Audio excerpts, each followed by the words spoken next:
রাজধানীর ব্যস্ততম ফার্মগেট, দুপা বাড়ালেই ফুটওভার ব্রিজ। তবু এই বেপরোয়ানা ঝুঁকি নিয়ে রাস্তা পার হচ্ছে পথচারীরা। দেখা যায় এই পাশ দিয়ে পার হবো, এই জন্য ফুটওভার ব্রিজ এই পাশে, এই কারণে আমরা এই পাশ দিয়ে যাতায়াত করতে স্বাচ্ছন্দ্য করি। ব্রিজ আমাদের জন্য দিয়েছে, আমাদের সেফটির জন্য। আমরা উপর দিয়ে আসতাম, ঠিক আছে, বাট সম্পূর্ণ আমাদের অসতর্কতা করা। বেনিফিটটা আসলে ওরকম কিছু না, জাস্ট তাড়াতাড়ি আসার জন্য আর কি, সিগন্যালটা যেহেতু করেছে এই কারণে আর কি তাড়াতাড়ি এসে বললাম।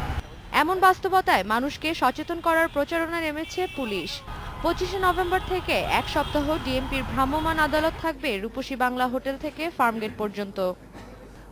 আমাদের পক্ষে সম্ভব না বিভিন্ন কারণে। তো আমরা এই আগামী এক সপ্তাহ এটা করবো, 25 তারিখ থেকে ফর 1 উইক আমরা এখানে মোবাইল কোড করব। যদি কেউ এই যেখানে ফুটওভার ব্রিজ রয়েছে, যেখানে আন্ডারপাস রয়েছে, সেখানে তারা যদি এরকম এগুলো ব্যবহার না করে যত্রতত্র গাড়ি এরকম সামনে হাত তুলে রাস্তা পারাপারের চেষ্টা করে, তাহলে মোবাইল কোর্টের ম্যাজিস্ট্রেটগণ ওখানে থাকবেন।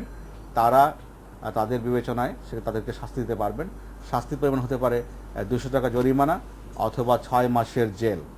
প্রয়োজনে পরে আবারও ভ্রাম্যমাণ আদালতের ব্যবস্থা করা হবে বলে জানিয়েছে পুলিশ। আমরা জানি ঢাকা শহরে সড়ক সাদিয়া আফরিন, ইন্ডিপেন্ডেন্ট নিউজ, ঢাকা।